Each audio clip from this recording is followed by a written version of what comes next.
Hitech సిటీలోని T హబ్లో Hyderabad literary festival ఘనంగా జరుగుతుంది. ఈ నెల 24న ప్రారంభమైన ఈ సాహిత్య పండుగ నేటితో ముగినుంది. విద్యార్థులకు వివిధ అంశాలపై అవగాహన కలిగించే విధంగా ఏర్పాటు చేసిన ఎగ్జిబిషన్లు ఆర్టిస్టిక్స్ వర్క్స్ సందర్శకులను ఆకట్టుకుంటున్నాయి. దీనిపై మరింత సమాచారం మా ప్రతినిధి రజిత అందిస్తారు. హైటెక్ సిటీలోని టీ హబ్లో హైదరాబాద్ లిటరరీ ఫెస్టివల్ ఘనంగా నిర్వహిస్తున్నారు. ఈ నెల 24వ తేదీన ప్రారంభమైన ఈ లిటరరీ ఫెస్టివల్ 3 రోజుల పాటు కొనసాగింది. అయితే నేటితో ముగియనుంది. అయితే ఈ లిటరరీ ఫెస్టివల్లో విద్యార్థులకు వివిధ అంశాలపైన అవగాహన కలిగించేందుకు వివిధ కార్యక్రమాలను నిర్వహిస్తున్నారు. వృక్షశాస్త్రం, వైద్యశాస్త్రం, సైన్స్ అండ్ టెక్నాలజీ వంటి అంశాలు, సాహిత్యం, ఎటువంటి సాహిత్య పుస్తకాలను విద్యార్థులు చదవాలి, స్టోరీ టెల్లింగ్, ఇలా వివిధ అంశాలలో విద్యార్థులకు అవగాహన కలిగించేందుకు గత 15 సంవత్సరాలుగా అయితే ఈ హైదరాబాద్ లిటరరీ ఫెస్టివల్ని ఎంతో ఘనంగా అయితే నిర్వహిస్తున్నారు. ఈసారి కూడా ఈ ఫెస్టివల్ ఘనంగా నిర్వహిస్తున్నారు. అయితే ప్రస్తుతం మనము కొన్ని స్టాల్స్ను అయితే చూస్తూ ఉన్నాము. ఇక్కడ సేవ్ రాక్ సొసైటీ ఆధ్వర్యంలో రాళ్లపైన పెయింటింగ్ వేపిస్తూ కూడా విద్యార్థులను ఇందులో ఇన్వాల్వ్ చేస్తున్నారు. సంస్థకు సంబంధించినటువంటి వ్యక్తులు మనతో ఉన్నారు, మాట్లాడించే ప్రయత్నం చేద్దాం. సార్ చెప్పండి, ఎలాంటి యాక్టివిటీస్ ఈ సేవ్ రాక్ సొసైటీ తరఫున మీరు చేస్తూ ఉన్నారు? ఇది మన ఈ హైదరాబాద్ సరౌండింగ్స్లో ఉన్న రాక్స్ హిమాలయస్ కన్నా కూడా 60 టైమ్స్ ముందు ఫామ్ అయిన గ్రేట్ రాక్స్. వీటిని మన హెరిటేజ్ గాను అలాగే ఎన్విరాన్మెంటల్ ప్రొటెక్షన్లో కూడా ఇవి చాలా ఇంపార్టెంట్ రోల్ ప్లే చేస్తాయి. అందుకోసం అని చెప్పేసి వీటిని ప్రొటెక్ట్ చేయడానికి అట్లీస్ట్ మిగిలిన వాటిని ఉన్న వాటినైనా ప్రొటెక్ట్ చేయడం కోసం ప్రయత్నాలు చేస్తున్నాం. ముఖ్యంగా పబ్లిక్ ప్రాపర్టీగా ఉన్న వాటిని గవర్నమెంట్ ఆక్షన్ వేయకుండా ఉండటం కోసము, అలాగే ఆల్రెడీ ఒక డిక్లేర్డ్ కాజాగూడ లాంటి గ్రేట్ రాక్స్ని ఇల్లీగల్ ఆక్యుపేషన్స్ చేయబోతుంటే వాటిని ఆపడానికి గవర్నమెంట్కి రిప్రజెంటేషన్స్ ఇచ్చే ప్రయత్నం చేయటం, గవర్నమెంట్ కూడా ప్రాపర్గా రెస్పాండ్ అవ్వనప్పుడు కోర్టుకు వెళ్ళి స్టే ఆర్డర్స్ తీసుకురావటం, అలాగే ఆ ఫాలో అప్ యాక్షన్స్లో ఎంఆర్ఓ కూడా సస్పెండ్ చేయడం జరిగింది.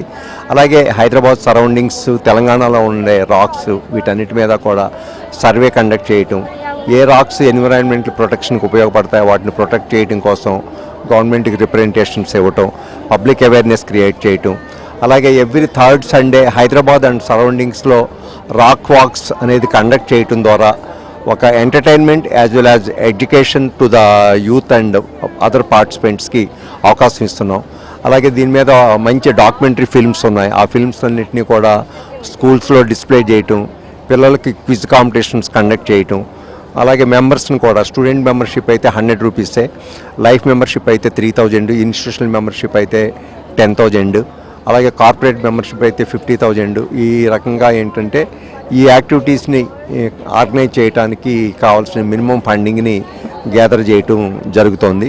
దీంట్లో భాగంగానే రెగ్యులర్గా స్కూల్స్తో ఇంటరాక్ట్ అవ్వటం, ఇలాంటి ఎగ్జిబిషన్స్లో వీటిలోనూ ఆర్గనైజ్ చేయటం, సెమినార్స్ కండక్ట్ చేయటం, సమ్ ఆర్ట్ ఫామ్స్ చేయటం ద్వారా వర్క్ చేయగలుగుతున్నాం. ఎంతో పురాతనమైన రాళ్ళు, హిమాలయాల కన్నా కూడా ఎక్కువ సంవత్సరాల చరిత్ర ఉన్న ఇటువంటి రాళ్లను కాపాడేందుకు, ఇటువంటి రాళ్ల గురించి విద్యార్థుల్లో అవగాహన కలిగించేందుకు కూడా పలు ఎగ్జిబిషన్లలో అటు విద్యార్థులు అవగాహన కలిగించేందుకు స్కూళ్ళల్లో కూడా ఇలాంటి కార్యక్రమాలను నిర్వహించడం వంటి కార్యక్రమాలు అయితే చేస్తూ ఉంటామని అయితే మనకు నిర్వాహకులు చెప్తా ఉన్నారు. ఇక్కడ చూడొచ్చు మనము వేలాది సంఖ్యలో అయితే విద్యార్థులు ఈ లిటరరీ ఫెస్టివల్కి వచ్చి ఇక్కడున్న అన్ని ఎగ్జిబిషన్స్ని కూడా విజిట్ చేసి వాటి గురించి కొంత అవగాహన పొందుతున్నారు.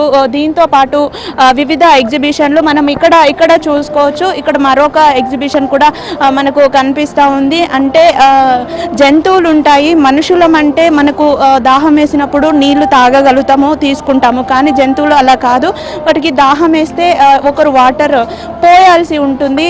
అలా జంతువుల కోసము ప్రత్యేకించి వాటర్ పెట్టడానికి ఇక్కడ బౌల్స్ని అయితే డిస్ట్రిబ్యూట్ చేస్తున్నారు. మొత్తంగా హైదరాబాద్ లిటరరీ ఫెస్టివల్ అయితే ఎంతో ఘనంగా జరుగుతుందని చెప్పొచ్చు. ఎంతో మంది విద్యార్థులు ఇక్కడికి వచ్చి పలు అంశాలపైన అవగాహన పెంచుకుంటున్నారు.